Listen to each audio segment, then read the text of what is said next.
Welcome to the Gay Buddhist Forum, where teachers from all schools of Buddhism offer their perspectives on the Dharma and its application in modern times, especially for LGBTQI audiences. These talks are offered freely to the world and made possible by appreciative listeners. If you would like to support our efforts to share the Dharma with underserved audiences, please visit gaybuddhist.org. There you can donate, find a list of upcoming speakers, or enjoy many hundreds of these recorded talks dating back to 1996. So I want to start out today with just reading you a poem that some of you have probably heard before, but it just will ground us in what we want to talk about today. And it says, "There is a brokenness out of which comes the unbroken, a shatteredness out of which blooms the unshatterable. There is a sorrow beyond all grief which leads to joy, and a fragility out of whose depths emerge strength. There is a hollow space too vast for words, through which we pass with each loss, out of whose darkness we are sanctioned into being. There is a cry deeper than all sound, whose serrated edges cut the heart as we break open to a place inside which is unbreakable and whole, and we learn to sing."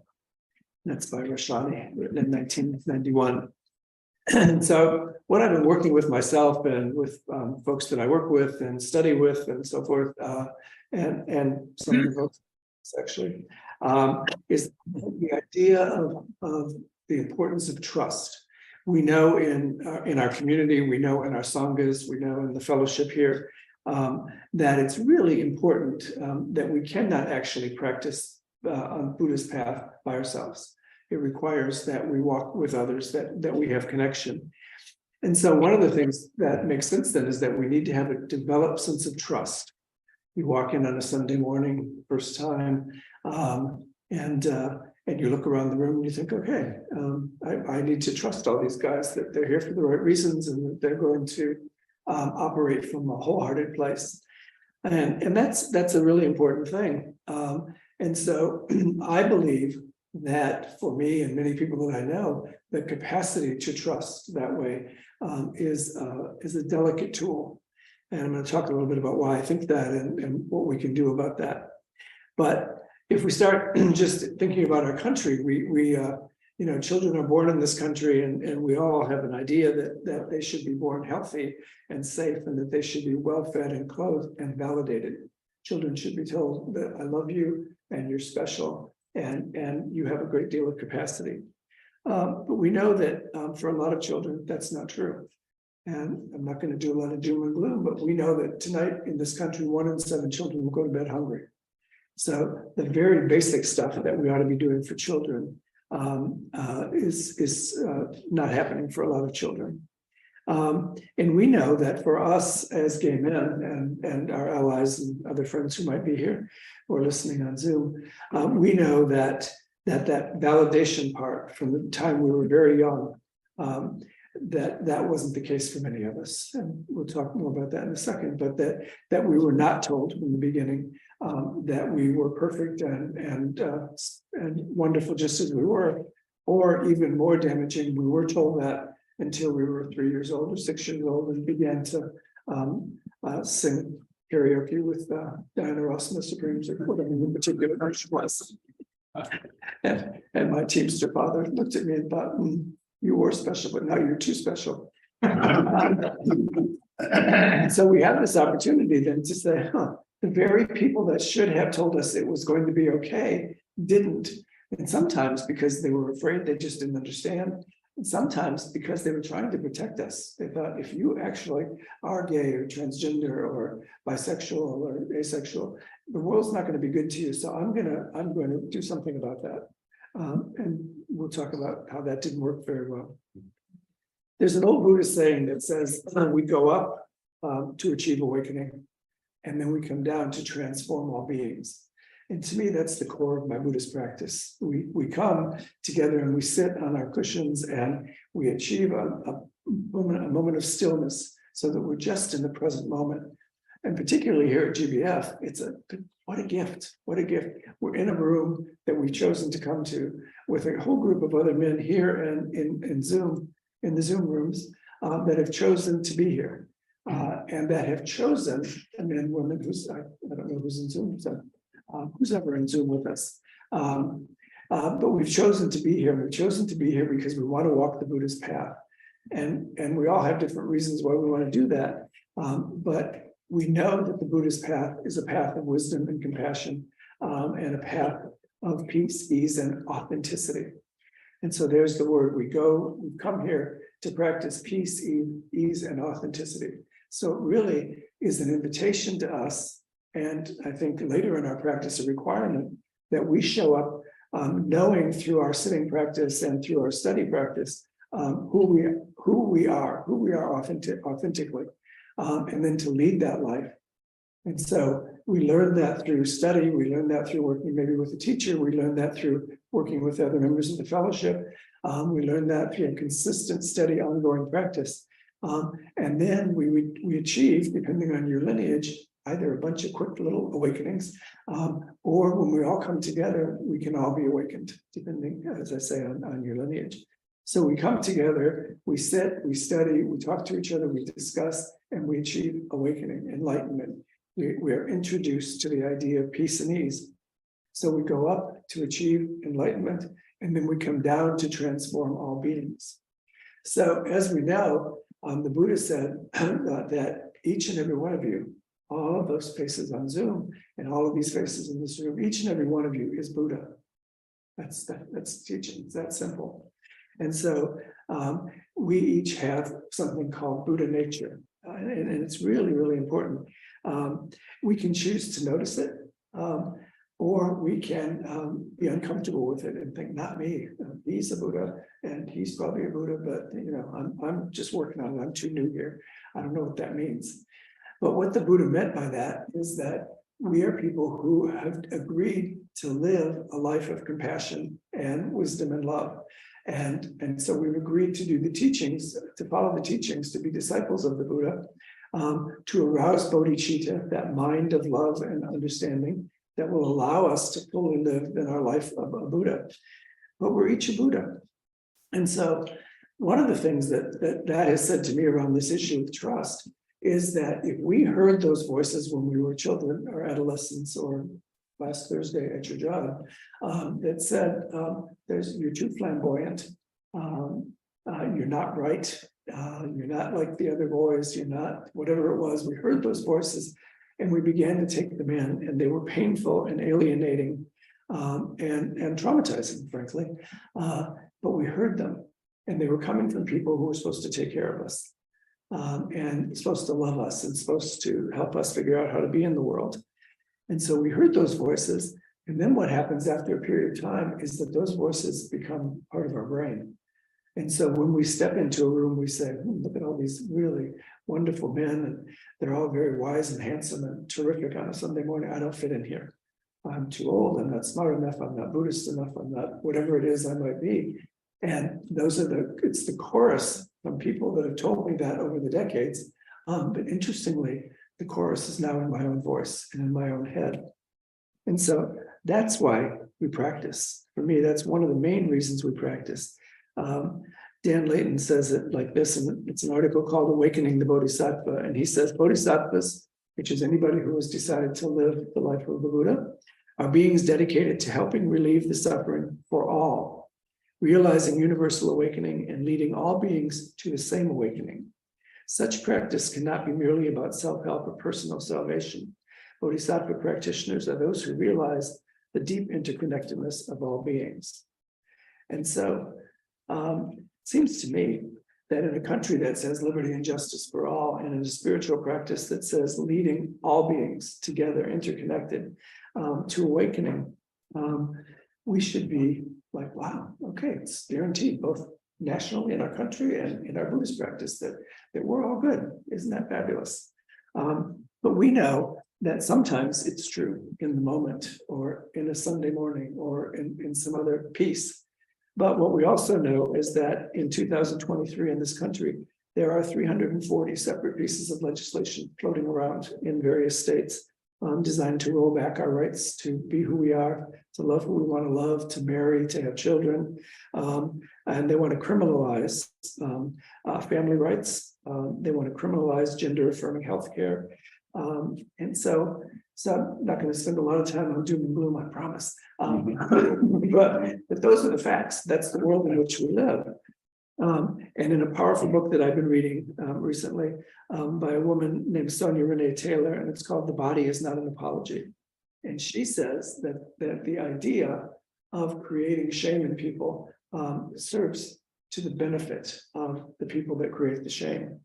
And she says that and she encourages us to recognize the voices that pose those dangerous thoughts. Know that they are all around you. Know that they are bred, and that we are bred by them to feel shame. So sadly, sometimes the voices are coming from our head, as I say. I was talking to someone the other day who was telling me that it was actually in a recovery meeting, and he said he hadn't cried in decades. And as he thought about it, he said, it's because my daddy trained that out of me. My daddy trained that out of me. He told me that I should be a man and men don't cry. He told me that I should stop whining because men don't whine. He told me many of those things. And I thought, that leads to this bigger problem, it seems to me, because if we're not allowed to cry when we feel like crying, if we're not allowed to hurt when we feel like hurting, if we're certainly not allowed to talk about it to other people because we seem weak and needy and vulnerable and so forth. So it then says, I can't bring my authentic self. And we all know the experience of being one person at home and one person at the job and another person in the clubs and another person with your partner or friends or family. And so one could argue that those 5 personas are the authentic me. But I think one could equally argue that the work of our Buddhist spiritual practice is to come in the present moment as this present being. And so that becomes really important. There's an article in Tricycle magazine that says, because clinging lies at the heart of suffering, and because there's a clinging in each sense of self, the Buddha advised using perception of not self as a strategy to dismantle that clinging. Whenever you see yourself identifying with anything stressful or inconsistent, you remind yourself that it's not self, that it's not worth clinging to, and it's not worth identifying with. This helps you to let go of it. When you do this thoroughly enough, it can lead to awakening. In this way, the not self teaching, and we all get confused about that. When you say there's not self, it's like, well, I'm right here, we're right there. So there's 2 selves. So the not self, but is not the question.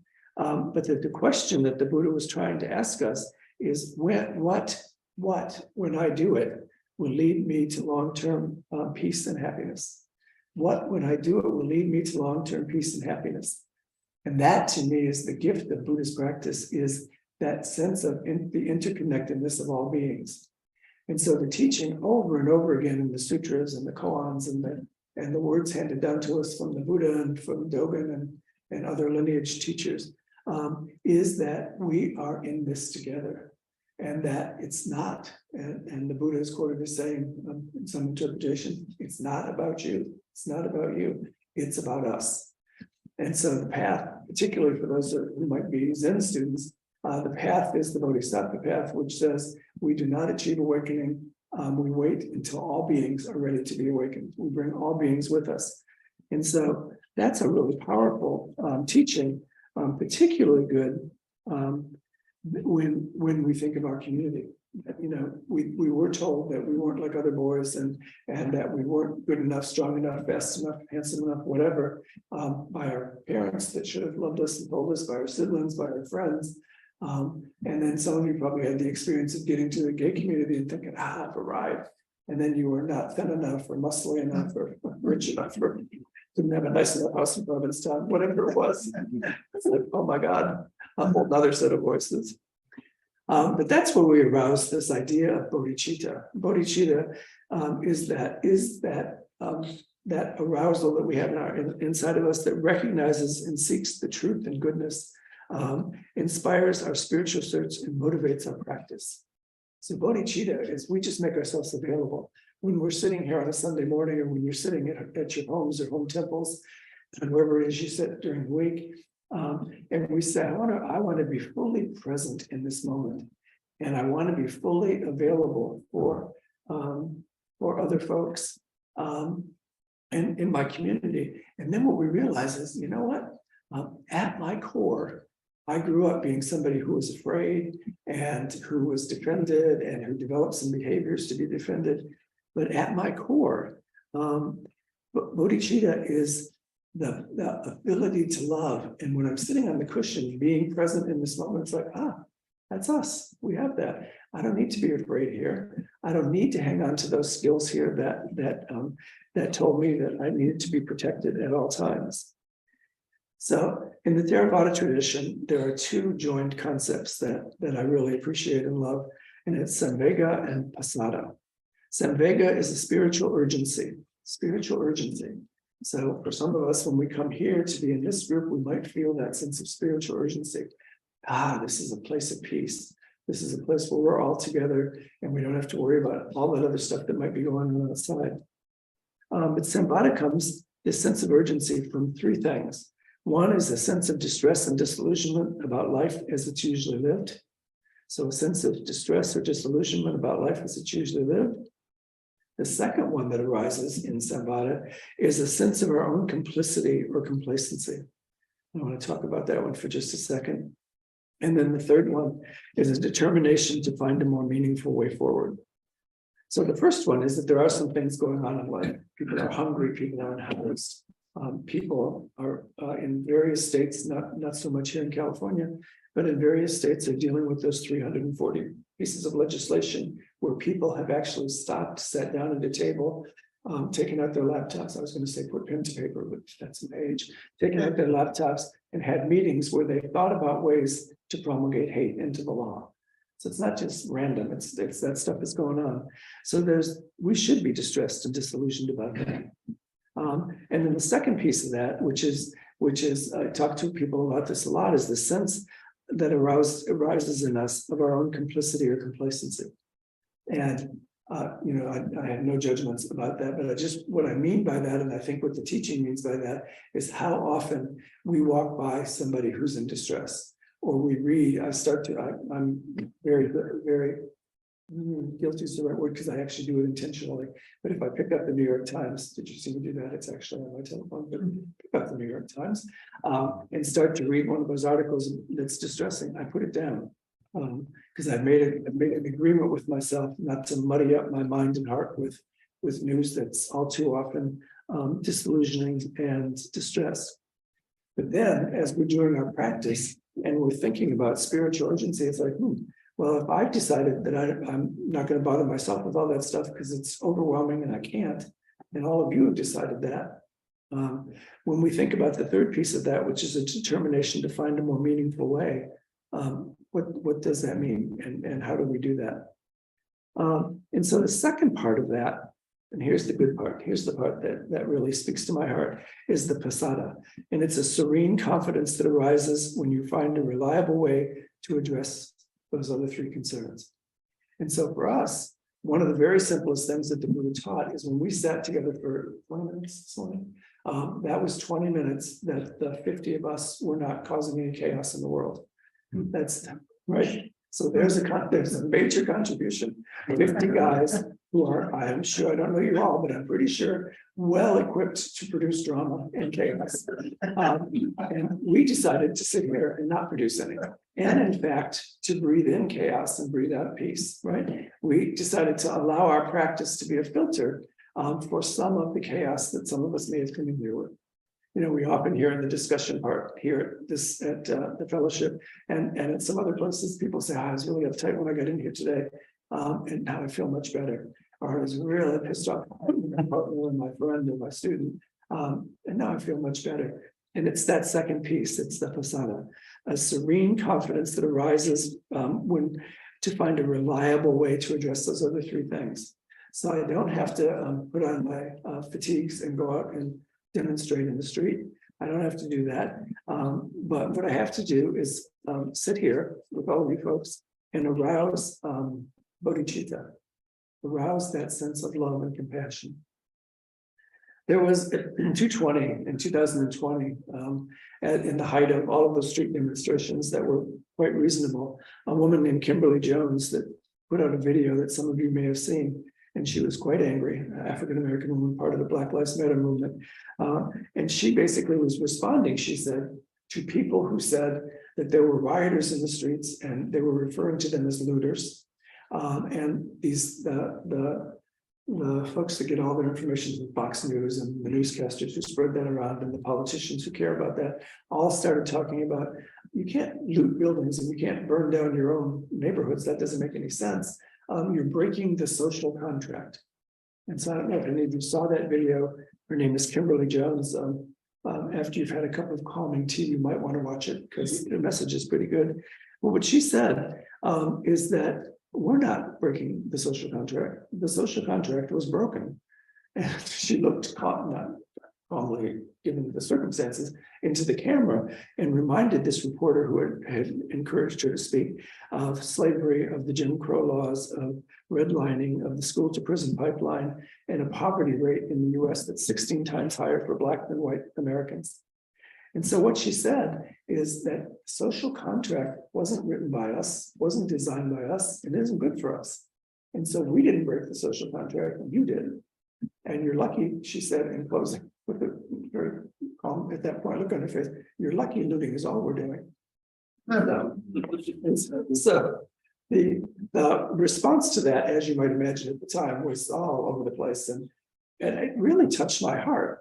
I wish that nobody had to be that angry, and I wish that nobody had to be that hurt. But her point was a good one, that there are social contracts that we are taught to live by.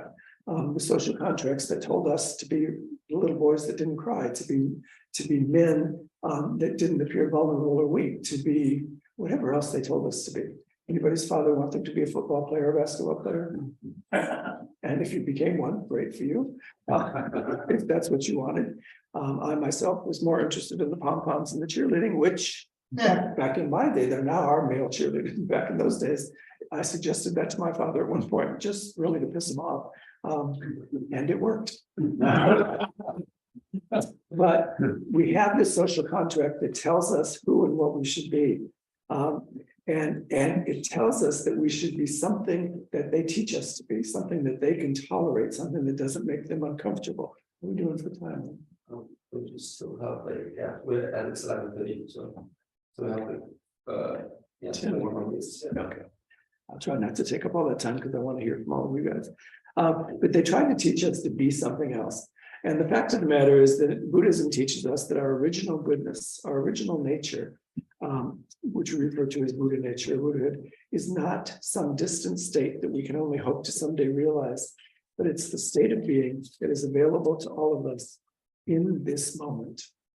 So it's not who they told us to be, who they told us to love, how they told us to act, but it's our capacity to live with authenticity. That was too often, they tried to train it out of us. And it's that capacity that's the core of our Buddhist practice. So I strongly really believe that the message here today, on your website, it wonderfully says, as practicing Buddhists, we cherish the unique potential of each individual and each individual's unique mission in the world that only they can accomplish. Only they can accomplish. We believe that each person has the ability to contribute positive value to society in their own unique way. So what a wonderful foundational statement. Stop trying to train us to be something we're not.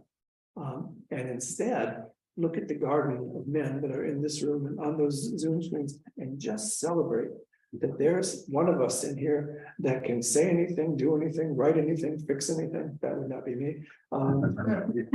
Build anything, also not me. There are folks between the 50 of us that are here that can play any sport and do a good job, all that stuff. But what we also know is there are folks that will be fully present, that will listen, that will accept what they hear, and that becomes a really positive thing. So I think that what we may have experienced, what I experienced in some of you as a break in that trust, our capacity to trust, our capacity to believe that we fit in and belong no matter where we are, got taken out of us, but it can come back. Because I believe that if we believe that we're all Buddhists, nobody puts Buddha in the corner. Right? So if you bully one of us, or if you discriminate against one of us, or if that voice in our head, that self-negative voice that regulates me to be quiet and to sit in the back and to not participate, that's bullying the Buddha. That's discriminating against the Buddha. And I think we're pretty clear that that's not something that any of us want to do.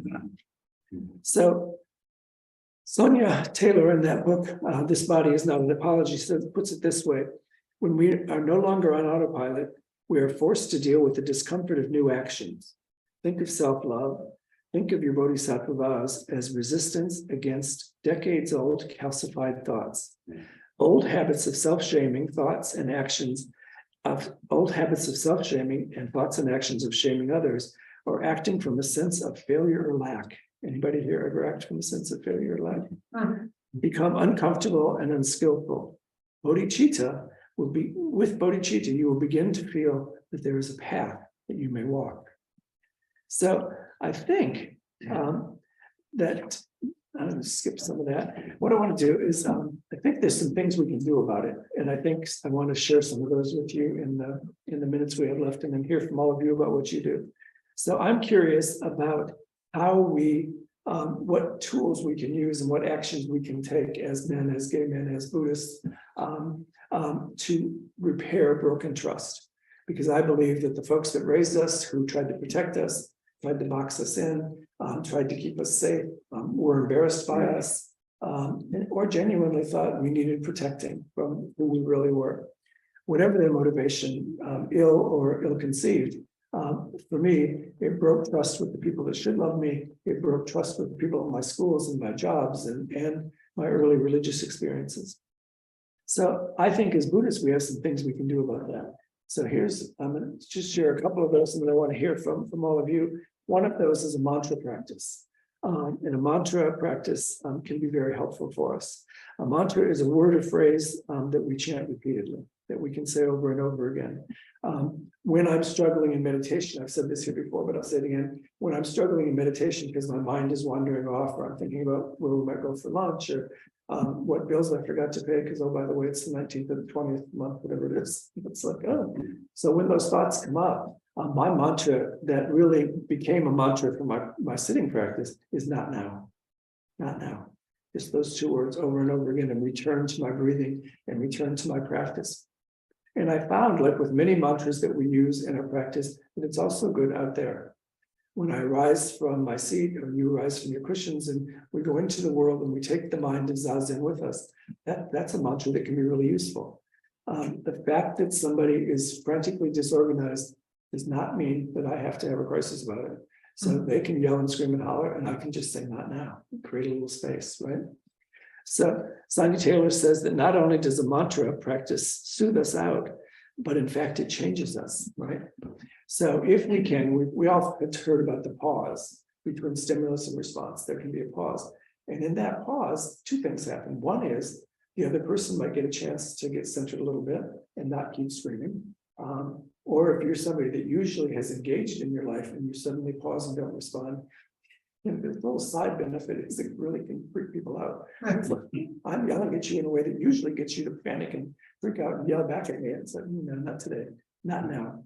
So anything we can do to create that little pause, and it changes our neural pathways. Most of us have been on guard since we were little kids, especially in this room and the Zoom rooms. We've been on guard since we were little kids. And so now we're saying, don't have to be on guard. Because I'm really not invested in your thinking I'm not man enough, smart enough, fast enough, aging properly, whatever it is. I'm interested in what you have to say, but that's not going to change my being fully present in this moment. And so I don't have to respond to that. So that little mantra is one.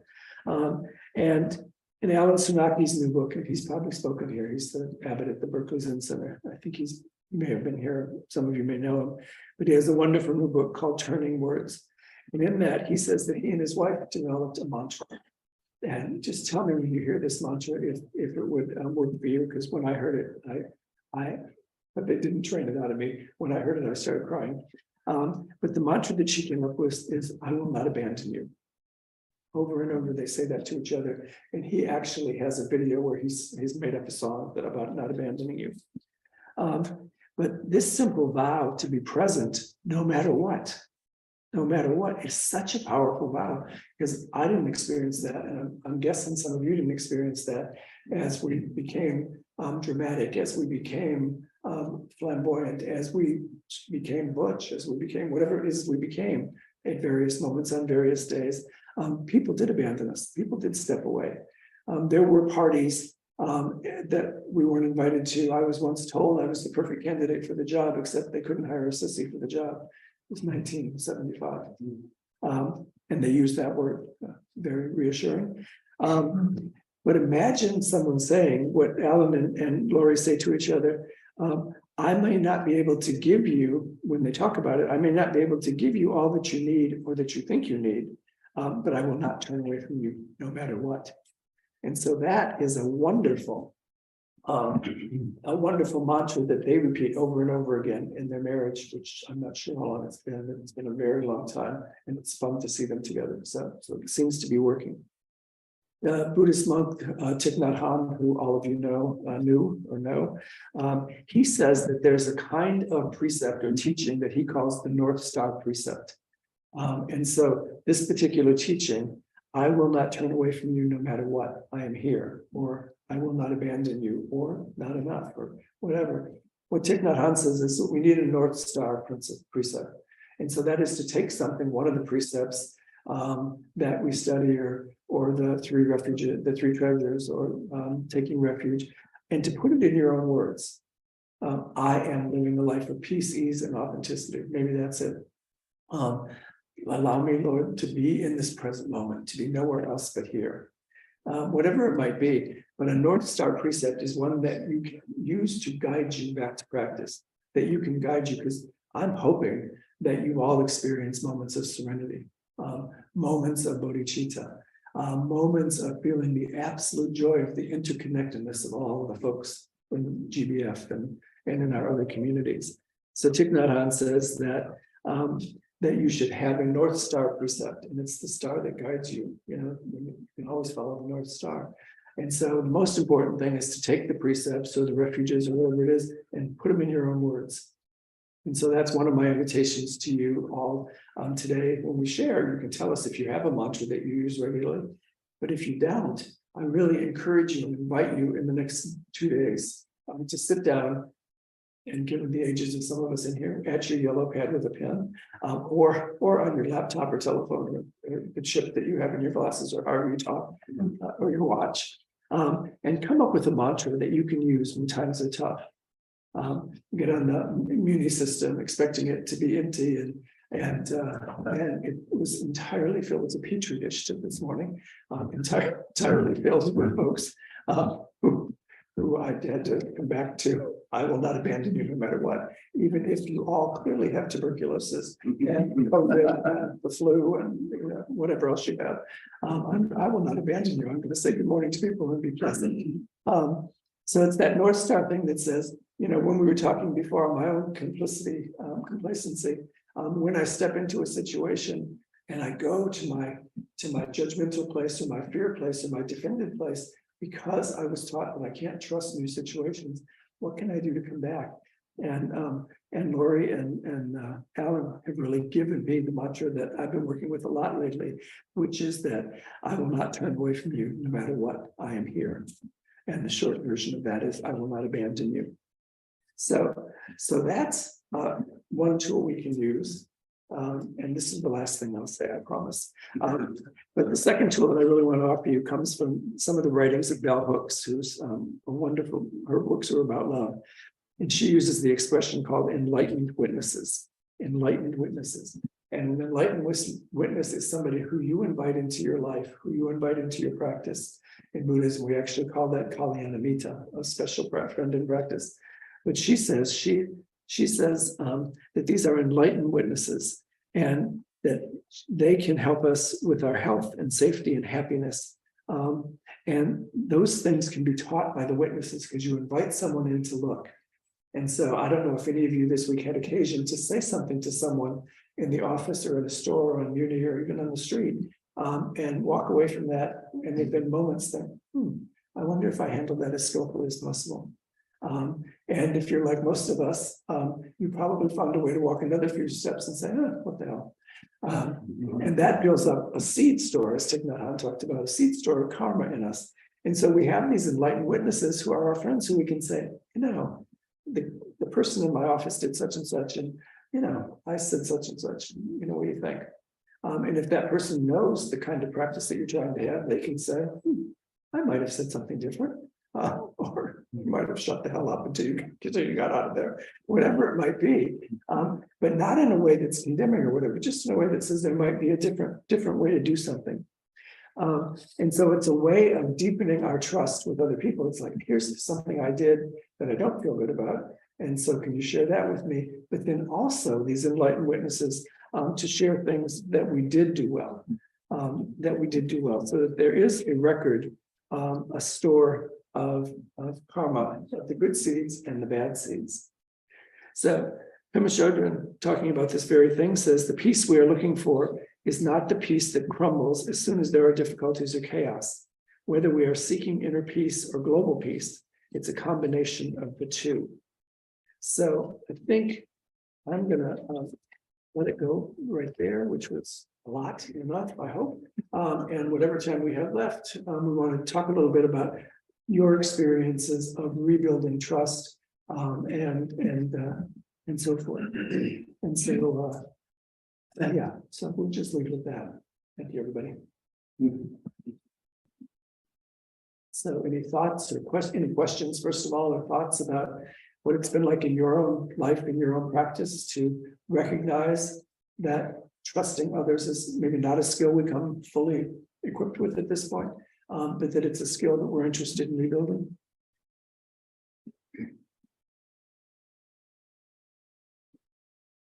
Yes. Oh, actually, I have several things to say about that, but I'll try to say them briefly, because whatever. I've been doing a mantra thing myself, because when I've been really quiet, trying to maintain my focus and doing the various things I know you can do to bring yourself on track, I suddenly realized that just repeating the words I'm saying has, it almost brought me to tears when I realized how impactful that was for me, because it made me realize how totally unsafe I've been guarded I'm so often been. And then there's that trust thing that you're talking about, and I think that's a particularly challenging issue, and I think it's a really important one, because there is that initial betrayal of trust that that we all had in our familial frames of reference. I think a lot of us, I know I certainly did, but now we're living in a time of world where we're talking about the realization of a failed social political contract. It's like, it's so overwhelming that, I find, I'm trying to do this trust thing with other people, and yet I'm feeling like we've described when you talked about how you felt about the New York Times. It's just like there's this withdrawal thing. It's just too painful. It's too painful to do, whether it's reading the newspaper, watching the news, hearing about all of this legislation that is so backward moving, or whether it's just going for a walk around Lake Merritt and not trying to experience the pain of all the homeless people that it's. But it's very challenging. I don't, I'm not even close to having reconciled what to do with that, but I totally appreciate you having identified those. Thank you. Yeah, that's one of the mantras that I really find useful with people that are safe. I was about 60 years old, which was unfortunately a long time ago now. I was about 60 years old when working with a therapist and a Buddhist teacher.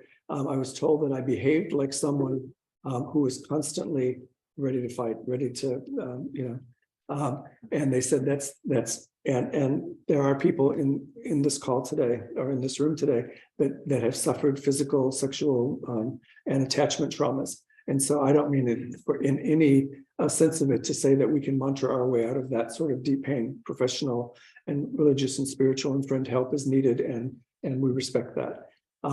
But the idea, they said to me, was, you're always on the defensive. And why is that? And then we talked about things that happened to me when I was a kid. And they said, oh, well, the reason you act like somebody who's not safe is because you weren't. Survival taught you that you were not safe, and so you needed to. And they said, but you're here now in San Francisco. in the Castro, sitting in this office talking to us, you're probably safe in the moment. Actually, we were probably at Harvey's, but wherever we were having the conversation, you're probably safe. And it was another, I agree with you, it was another one that brought me really wholehearted. It's like, oh, I am. And so all those skills I had that were, as we say in Buddhism, skillful at the time, no longer necessary. So just that's another wonderful mantra, I'm safe. And even if it's in that, just in here, on Sunday mornings for an hour, we can say, I'm safe, and believe it.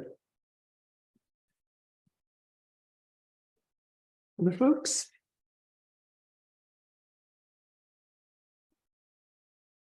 Oh, Clint, I think has his hand raised. Hi, Clint. Clint, can you unmute yourself?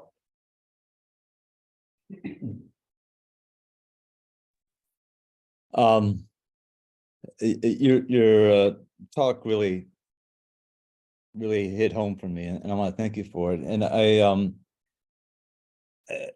I think that I'm sure there are exceptions, but most of the gay men of my generation that I've had any intimate interaction with, like as friends and such, no matter of my generation, no matter how good their lives are going right now, and they're in successful relationships, and they're feeling in a good place as far as who they are.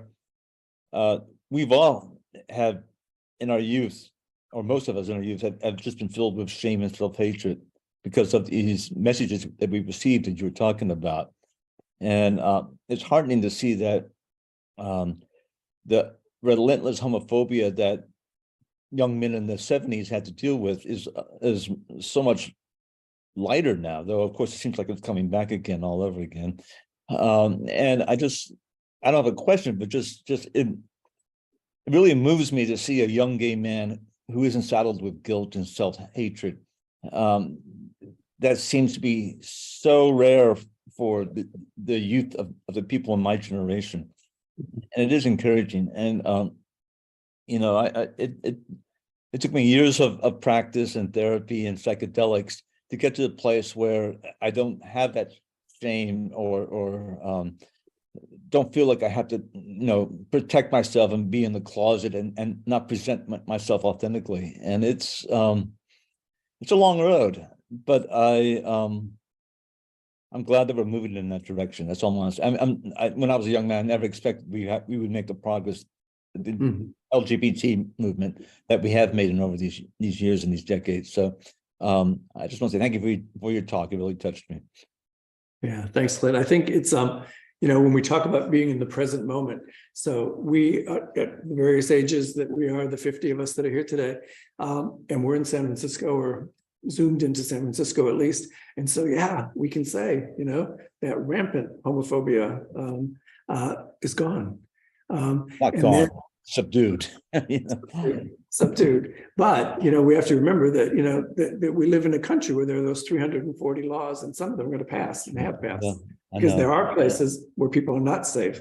And I think that mantra that Lori and Alan used, that I will not abandon you, is one of the gifts that people our age can give to younger folks, and people in San Francisco and Boston and New York and LA can give to folks across the rest of the states and the country, is that we will not abandon you. We know what that was like, and we're not going back, so that younger people and those still to come are going to live through that. We will not allow that. And we create spaces like this one that are joyous and filled with delight. Even when we're sometimes disillusioned and worried, we can come here. And I think, how many folks feel better now than they felt when they walked in here a couple hours ago? Yeah. So, and thank you for going along with that, whether it's true or not. We appreciate it. Appreciate it. You always worry when you ask a question like that. People are like, we just want to go to lunch. Would you please shut up? But I think that's one of those mantras. We're safe. We're safe. We figured out a way to become safe. We worked hard. We're safe. And when we look at those younger folks in Idaho or Montana or wherever, wherever the family or the community, the school, the church might be not supportive and not encouraging authenticity, we can say through our joint practice and interconnectedness that nobody puts Buddha in the corner. You are Buddha, and we will never abandon you. Yeah. and I don't want to downplay the difficulty that people in non-gay friendly parts of this country have to struggle with. But I will say, you know, God, if we had internet back in the 70s, my transition to a well-adjusted person would have been a lot easier. Yeah, So, exactly. so at least we have that going on. Even in the most isolated parts of this country, it is possible to connect with parts of other gay men or LGBT people throughout the country. I was recently talking to some young gay men in Ohio, rural Ohio, mid to southern Ohio, and they were saying some things had been proposed in their legislature, and they were saying that kind of stuff can never pass. It's 2023, blah blah. And I got triggered because it's like, yes, yes, it could, and look around, it is. But I thought, what a gift for them in that moment that they thought, oh no, the world is a gay and straight world, whatever. And we all get along with each other. And our generation, which they kept saying, our generation will not put up with that. And I thought, what a gift. You got to do some work. That's that in those three in the Samveda. It's like that complacency thing. If you think it can't get bad, then you're making a mistake. So you have to be diligent. But what a gift that they're walking through life, not walking through. When we hear about legislation, even at our ages, and even though we're in San Francisco, we think, well, that could happen, and we need to be vigilant, or we need to be scared and close down again or close the door. And the gift here is, nope, we're not doing it. We're not going to do that. But what a gift for them that they are able to go through life and go through college and build their careers without knowing the possibility in their minds of that. So, yeah, it's a different journey. Yeah. Yeah, I was wondering if you could comment on, we're part of our conditioning, the notion of compassion, and this is a very minor example. But for example, my mother would never use the word queer. It's just not what she's going to do. She wasn't raised with that language. It does as a pejorative meaning, so forth and so on. So where does that notion of compassion and recognizing one's conditioning and upbringing play into all of this? You can just comment on that. So yeah, I think the book, it's called Lawyer, it's by Desmond Tutu and Nelson Mandela and Dalai Lama. And what they say in that book is that they are the men they are today, not in spite of what happened to them, but because of what happened to them. And these are both guys that spent time in prison and lost their countries and have been terribly oppressed, etc. And they writing this book together, they said, we are not the men we are today in spite of those experiences, but because of them. And so that's the fact that the whoever we are sitting here on this day in March in 2023, I am the accumulation of all of those karmic seeds, the good ones and the bad ones. And I've stored some of them in the good container and some in the bad container. And when I'm not careful, when I'm acting dizzy, they get mixed up. And so what we get to say, like your mom, how wonderful that she doesn't use the word queer, won't use the word queer, because she was raised in a time when that word was used, and it was not used in a way that she would want to refer to her son or any of his friends. And so her filters are in good shape, right? That she knows that word, and she, political people say, oh yes, I'm going to reclaim the word queer. And I don't know about the rest of you, but when that first started happening, I was traumatized. And, wonderful young students at CIIS, I started to say young lesbians. That would not be fair, although in the story I'm thinking of that was true. But she said to me, well, as a queer professor, what? I was taken aback until I realized that for her, that was a great compliment, that she was including she and I in a community that she saw. But I think that we are the accumulation of our experiences. And what our practice allows us to do is to arouse mindful awareness to say, these are ways I behave, these are ways I think, these are ways I react if I let myself react, and these are ways I can respond from a place of compassion and wisdom if I take the time to do it. But it's all based on, in my case, almost 72 years of accumulated experience, some of which was as a little effeminate gay boy in Detroit, Michigan in the 50s and 60s with a Teamster for a father. That's where it started. Where does empathy come into play when I'm looking? All the statements you said were eyes. I'm just wondering if you were like, I see this person and I recognize you, as being a product of your conditioning. And yes, you may hold those prejudices, or you may be less skillful, or all those things, you know. And because that's what I do. I mean, my mother is great, so I don't really have a specific mother, but I think I really take that to heart, is to create that spaciousness when I'm looking at others who are maybe spewing hatred or spewing whatever they're spewing. I think part of my job is to sort of to take that lens a little bit and to try to approach it with a bit of some spaciousness and some sense of empathy. So I think there's two teachings of the Buddha that make sense. One is that it's not about me, it's about us. And so I want the world to be safer and more joyous and delightful for all of us, and your mom and whoever it was said that thing to me at the university, for all of us. And what the Buddha said is, if you are a Buddha, that means you're a teacher. And you're not just teaching when you sit up here, you are teaching 24/7. So it is by the way you live, by the way you engage with people, by the way you enact the precepts, by the way you're illuminated by the Buddha's wisdom. And so we're teaching other people how to live a life of joy and ease and compassion and authenticity by everything we do. So when I encounter somebody who's mean and hateful, I can engage them in an argument, and we kind of all know at this point that there's certain element of folks that, you know, you could have a debate with them. You just need to, you know, sharpen your claws for the day, but it's not actually going to do any good. So instead, I could say, I wonder what life experiences they've had that caused them to hold that fear or that anger, and find a different way to engage, you know, to take that backward step and say, I'm not going to put on a show for the community here by arguing with you, but I'm going to hold you in compassion. And until you get past this place of hurt and hate, I'm, as Lori and Alan said, I will not abandon you. I will show up as a Buddha for your Buddhahood. And sometimes that's going to be uncomfortable. And it doesn't mean I should be abused or allow somebody to keep screaming and hollering at me. I can certainly walk away. But I'm going to give it my best effort to at least show up. I will show up.